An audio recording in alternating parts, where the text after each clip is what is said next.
این شلو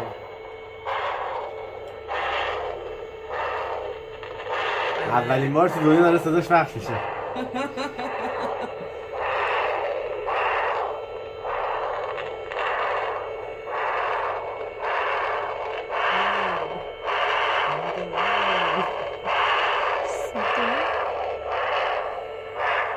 گرفتی؟ ببین نبوش خیلی خوب.